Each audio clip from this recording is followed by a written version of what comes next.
Hello students. मैं doctor Awadhesh Kumar Dubey, कमला नेहरू भौतिक एवं सामाजिक विज्ञान संस्थान सुल्तानपुर से। छात्रों, आज हम आपसे चर्चा करेंगे कर की परिभाषा एवं उसके उद्देश्य के बारे में। कर होता क्या है और उसे किस लिए लगाया जाता है। छात्रों, इस चैनल को देखने से पहले इसे सब्सक्राइब कर लें और कमेंट बॉक्स पे आप अपने मैसेज हमें उपलब्ध कराएं, ताकि हम आप तक अपनी सारी आवश्यकताएं, आपके सारे क्वेश्चंस का जवाब हम आप तक आसानी से पहुंचा सकें।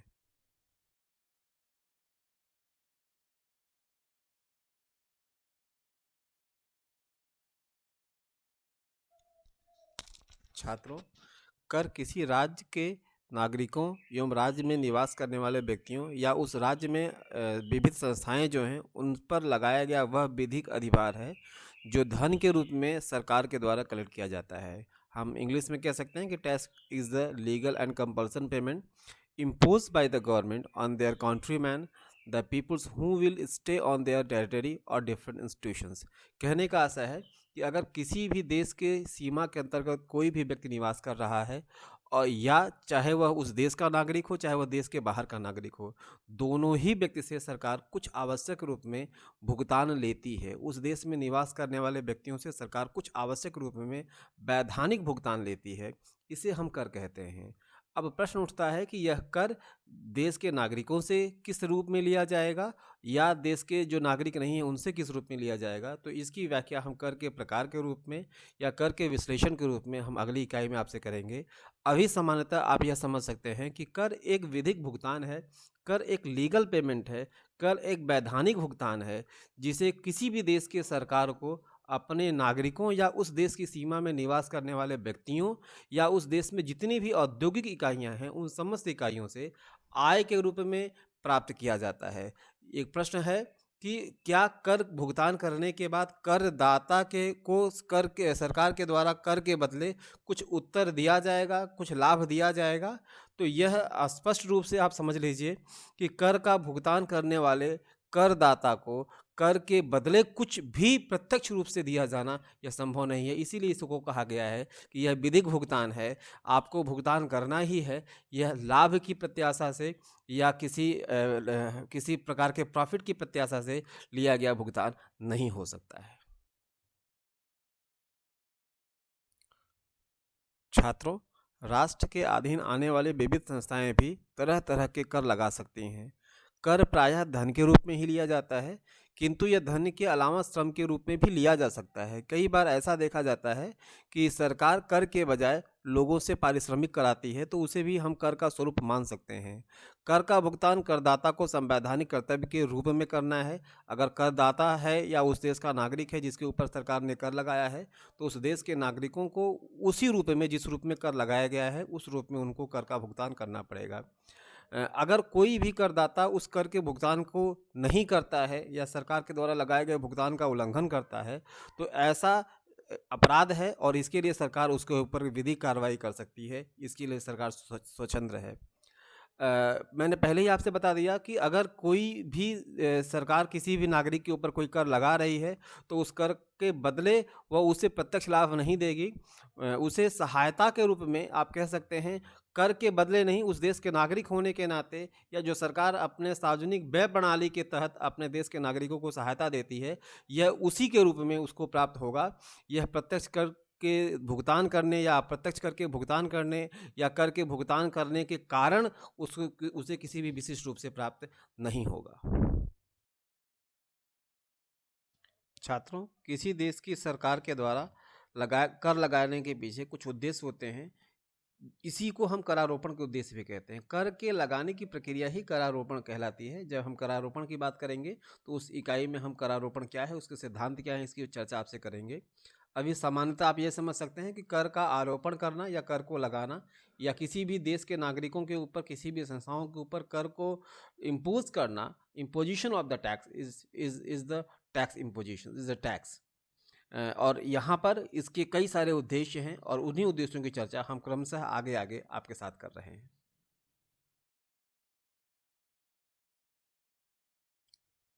छात्रों, करारोपण के उद्देश्य।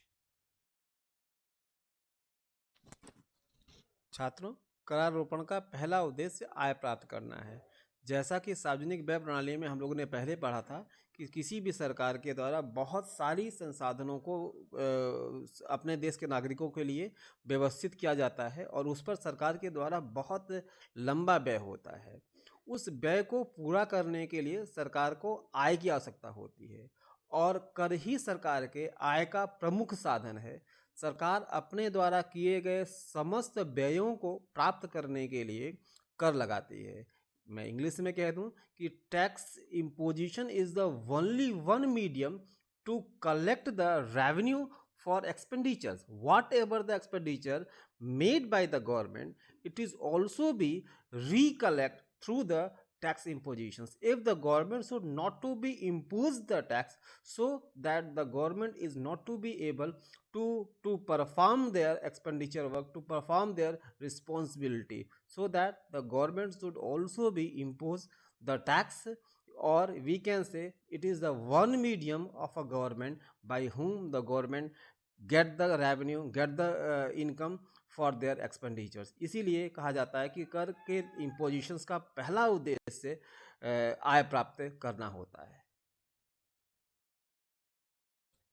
छात्रों, करारोपण का दूसरा उद्देश्य नियमन करना और नियंत्रण करना है। नियमन और नियंत्रण से आशय यहाँ सरकार के द्वारा जिन वस्तुओं को सरकार अपने योजनाओं के रूप में संचालन करना चाहती है, उनके लिए सरकार लोगों से कर लेती है। नियंत्रण करने से आशय है कि सरकार को जिन वस्तुओं की कीमतों पर, जिन वस्तुओं के उपभोग पर नियंत्रण करना है या जिन वस्तुओं की क्रय विक्रय को रोकना है, उस पर सरकार हैवी टैक्स इम्पोजिशन कर लेती है। Controlment of the non profitable commodities और non useful commodities by the heavy tax impositions. आप कह सकते हैं कि अगर सरकार को लगता है कि जिस वस्तुओं का उपभोग समाज में एक सामाजिक सद्भाव को पैदा करने में बाधा उत्पन्न कर रहा है, या जिन वस्तुओं का उपभोग सरकार बढ़ाना चाहती है, उनके ऊपर कर का इम्पोजिशंस नहीं करती है, कर का निर्धारण नहीं करती है, तो यह सरकार के करारोपण के दो अलग अलग उद्देश्य हैं। आप कह सकते हैं impositions of the tax to check the consumption of the commodities or control the consumption of the commodities. It is also be the objectives of the tax impositions by a government. यह करारोपण का दूसरा प्रमुख उद्देश्य है। छात्रों, हमें मालूम है कि देश के अंतर्गत निवास करने वाले व्यक्तियों की आय स्ट्रक्चर अलग अलग होता है। बहुत सारे लोग अमीर होते हैं और बहुत सारे लोग गरीब होते हैं। एक आंकड़े के अनुसार देखा जाए तो देश का एक बहुत बड़ा हिस्सा गरीब होता है और एक सूक्ष्म इकाई होती है, छोटे से हिस्से में बहुत सारे अमीरों का अधिकार होता है। आंकड़ों के रूप में देखा जाए तो करीब करीब 80% से ज़्यादा संसाधनों पर अधिकार केवल 10% लोगों का होता है और 20% संसाधनों पर अधिकार देश के बाकी 90% लोगों का होता है। तो सरकार करारोपण के द्वारा इन जो संसाधनों पर कुछ विशिष्ट लोगों का कब्जा है, कुछ विशिष्ट लोगों के पास संसाधन अधिक हैं, उन संसाधनों के उपयोग को डिसेंट्रलाइजेशन करती है, उसको आवंटित कर देती है जिनके पास संसाधन नहीं है। तो कर की प्रक्रिया भी यही है कि अमीरों से अधिक कर के रूप में लिया जाता है और गरीबों को सहायता के रूप में प्राप्त किया जा सकता है। तो आप कह सकते हैं कि ये एक ऐसी मैकेनिज्म है जहाँ पर अमीरों से कर लेना और गरीबों में डिवाइड करना। जिनके पास संसाधन अधिक है उनसे संसाधन को लेना कर के रूप में, मूल्य के रूप में, आय के रूप में, और जिनके पास संसाधन नहीं है उन लोगों तक उसी आवश्यकता के सामग्रियों को, आवश्यकता के संसाधनों को उन तक उपलब्ध करा लेना। यह भी कर के आरोपण का एक महत्वपूर्ण तथ्य है, महत्वपूर्ण उद्देश्य है, जिसे हम कहते हैं संसाधनों का आवंटन। Distributions of the resources between the non useful persons through the richest persons, या हम कह सकते हैं कि जिनके पास संसाधन नहीं है उनके पास उसका आवंटन करना और जिनके पास संसाधन है उनसे लेना, उनसे कर के रूप में कलेक्ट करना। यह भी हमारे सार्वजनिक कर प्रणाली का या करारोपण की प्रणाली का उद्देश्य है। छात्रों, कर आरोपण का एक और उद्देश्य असमानता को कम करना है। जैसा कि मैंने पहले के ही इकाई में अभी आपसे चर्चा की, उसी इकाई को इसमें आगे हम बढ़ा सकते हैं कि जो देश के बीच में अमीर और गरीब की खाई है उसको कम करने के लिए भी कर आरोपण किया जाता है। समानता आपने देखा होगा, जो हमारे उत्पादक राज्य हैं उनमें करों का इम्पोजिशंस अलग होता है, उन पर करों का आरोपण ज़्यादा होता है, और जो हमारे गरीब राज्य हैं उनके ऊपर करों का आरोपण कम होता है। ग्रामीण क्षेत्रों में आपने देखा होगा सरकार प्रत्यक्ष कर के रूप में कम संसाधन आपसे कलेक्ट करती है, और शहरों में देखा जाए तो समानता कर ज़्यादा लिए जाते हैं। यह भी इसके पीछे एक उद्देश्य है कि देश के असमानताओं को दूर करने के लिए करारोपण किया जाता है। यह भी करारोपण के उद्देश्य में एक शामिल है बिंदु है। छात्रों, आर्थिक विकास करना किसी भी देश की प्राथमिक चुनौतियां हैं। सरकार जितने भी प्रयास करती है, उस प्रयास का प्रमुख उद्देश्य आर्थिक विकास प्राप्त करना है। देशों को दो भागों में बांटा गया है, विकासशील देश और विकसित देश। विकासशील देशों के व्यय ज़्यादा होते हैं, इस नाते विकासशील देश अपने आर्थिक विकास के लिए अधिक कर का इम्पोजिशंस करता है, और विकासशील देश के पास चुनौतियां बहुत ज़्यादा होती हैं, तो इस कारण वह अपनी चुनौतियों को पूरा करने के लिए आर्थिक व्यय का निर्धारण करता है और उसी के हिसाब से वह करारोपण करता है। करारोपण के प्रमुख उद्देश्यों में बहुत सारे उद्देश्य की चर्चा होती है, लेकिन जो उसका वास्तविक उद्देश्य है वह आर्थिक विकास के लिए है। किसी भी देश की सरकार अपनी योजनाएं, नियोजन का प्रकार, नियोजन की रणनीति ही आर्थिक विकास के लिए बनाती है, और यह रणनीति को प्राप्त करने का सबसे बड़ा माध्यम है। अगर किसी भी देश की सरकार अपने रणनीति को पूरा करना चाहती है तो उसे करारोपण करना ही पड़ेगा। सरकार के आय के प्रमुख स्रोत के रूप में ही करारोपण है, तो इसने इस नाते हम कह सकते हैं कि आर्थिक विकास एक एक इकाई है, एक प्रमुख उद्देश्य है करारोपण का। The imposition of the taxation for the development of the country, this is only one medium of a government to fulfill their development desires by the tax impositions. If the government should not to be able to collect the resources by other mediums like productions, like revenue creations, so the government should impose a heavy taxes over their countrymen. This is only one mediums. We can say the first priority for the tax impositions, first priority for the taxations amongst their peoples is the development of the country. This is one of the most medium for, this is the one of the most objective for the tax impositions in a country, developed nations or underdeveloped nations. छात्रों, हम सब परिचित हैं मुद्रास्फीति से। मुद्रास्फीति वह प्रक्रिया है जहां पर वस्तुओं एवं सेवाओं की कीमतें बढ़ती हैं। अगर किसी देश के अंतर्गत वस्तुओं और सेवाओं की कीमतें बढ़ रही हैं तो सरकार उन वस्तुओं की कीमतों को कम करने के लिए कर की दर को घटा देती है। और अगर कई देशों में ऐसा भी देखा गया है कि बहुत सारी वस्तुओं का उपभोग बहुत तेज़ी से बढ़ने लगता है। उपभोग बढ़ने का मतलब सरकार जितनी वस्तुओं का उत्पादन कर रही है या सरकार की इकाइयां जितनी वस्तुओं का उत्पादन कर रही हैं उससे कहीं ज़्यादा उसकी मांग है। तो जब मांग होगी तो ऑटोमेटिकली कीमतें बढ़ेंगी, चूँकि आपूर्ति इस हिसाब से नहीं है। तो ऐसी वस्तुओं की जिनकी मांग ज़्यादा हो रही है, उन वस्तुओं की कीमतों को नियंत्रण करने के लिए सरकार उनके ऊपर बहुत बड़ा कर या ज़्यादा कर लगा देती है। तो जब कर लगा देगी तो वस्तुओं की कीमतें अपने आप बढ़ जाती हैं और अपने आप उस वस्तु की मांग घट जाती है। मुद्रास्फीति के रूप में हम इसको देख सकते हैं कि टैक्स इम्पोजिशंस का प्रयोग जो है वो मुद्रास्फीति को कंट्रोल करने के लिए होता है। अगर मुद्रास्फीति ज़्यादा है तो सरकार कर का आरोपण कम कर देगी, मुद्रास्फीति कम हो जाएगा, वस्तुएं सस्ती हो जाएंगी। और अगर वस्तुएं सस्ती हैं तो सरकार उसके ऊपर इम्पोजिशन ऑफ द टैक्सेस बढ़ा देगी, अपने आप वस्तुएं महंगी हो जाएंगी। तो यह भी करारोपण का एक सिद्धांत है। To control the money inflation, money inflation means the rises of the prices of the commodities. It's a challenge for a country. How can control the prices of the commodities? If the demand is higher than the supply, then the prices automatically rises. Then government should impose a high rate of taxations, high rate of taxes over the commodities, and automatically the prices of the commodities will raise. So due to increasing the prices of the commodities, the people should not to be demand so much of the commodities, and automatically the demand of the commodities is decrease.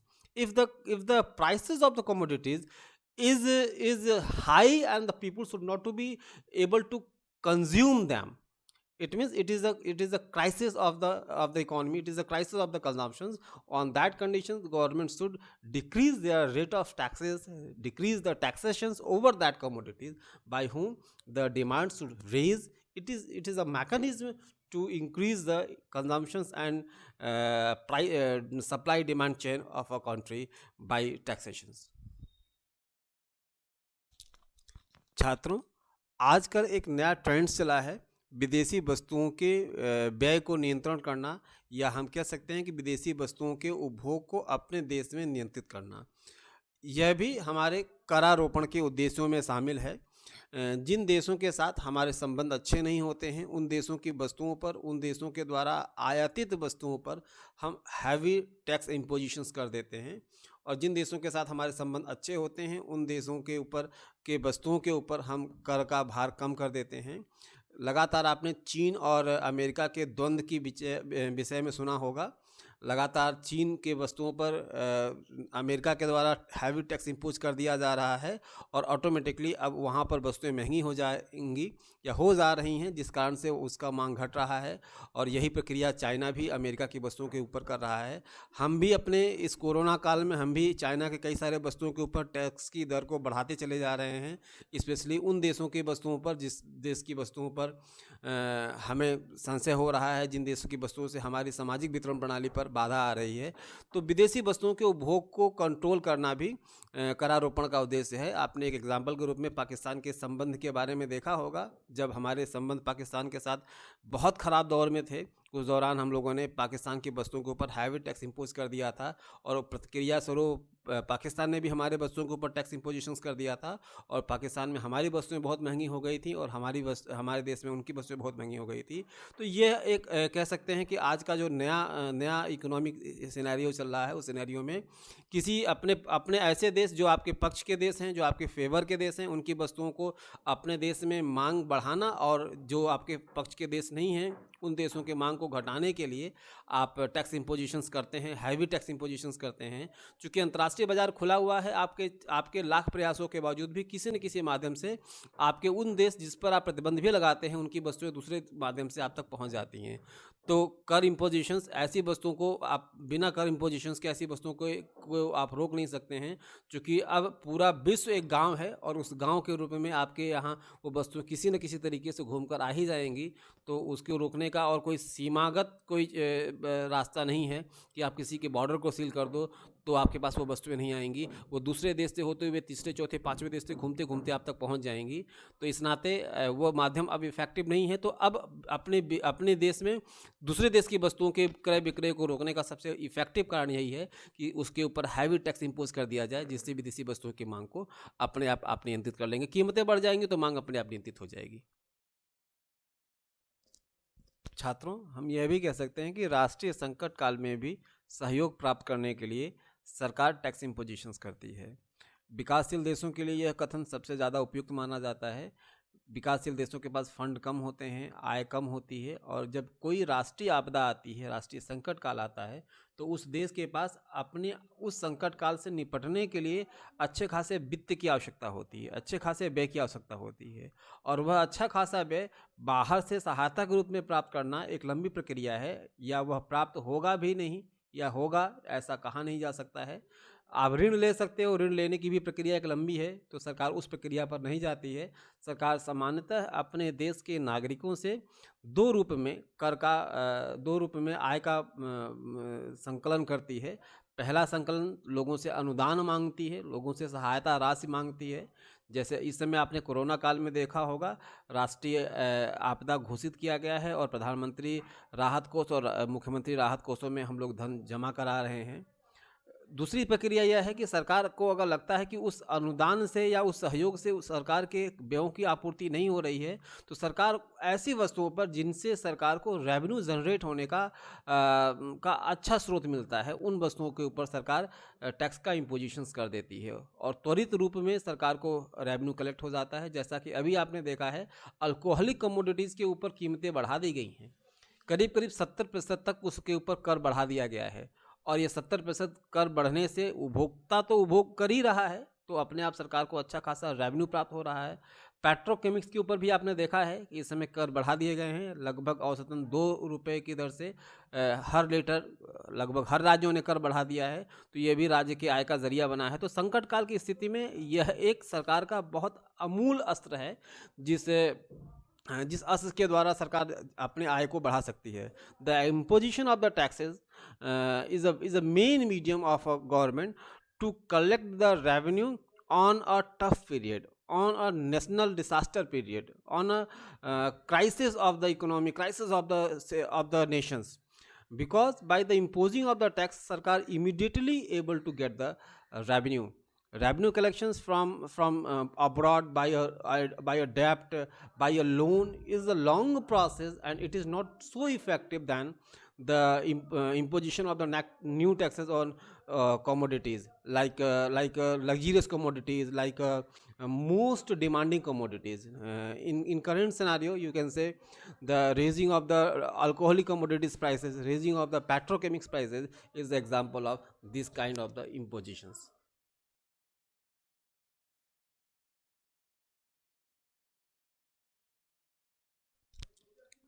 छात्रों, इसके अलावा और बहुत सारे माध्यम हैं जिनके द्वारा सरकार कर कलेक्ट करती है, जिनके लिए सरकार कर कलेक्ट करती है। जो कर के ऑब्जेक्टिव्स में हैं वो छोटे छोटे कारण हैं, किसी क्षेत्र की आवश्यकता को पूरा करना या किसी चीज़ को तत्कालीन रूप से रोक देना, यह भी सरकार के बहुत सारे उद्देश्य हैं, बहुत सारे कर आरोपण के उद्देश्य हैं। छोटे छोटे उद्देश्य हैं, इस नाते उनकी चर्चाएँ बहुत विशिष्ट नहीं हैं, आप उसे अपनी पुस्तकों से देख सकते हैं। आज के लेक्चर्स के लिए छात्रों इतना ही। आपसे सजेशंस है, आपको सजेशंस है कि आप इस लेक्चर्स को देखिए, और अगर किसी भी प्रकार की आपको बाधा उत्पन्न होती है, किसी भी प्रकार की समस्या आती है, तो आप मेरे इस चैनल पर कमेंट करिए ताकि मैं आप तक उसके आंसर को पहुंचा सकूं। अगर आप कमेंट नहीं कर सकते हैं तो आप मुझे पर्सनली कॉल करके भी आप अपने प्रश्न का उत्तर मुझसे प्राप्त कर सकते हैं। थैंक यू छात्रों।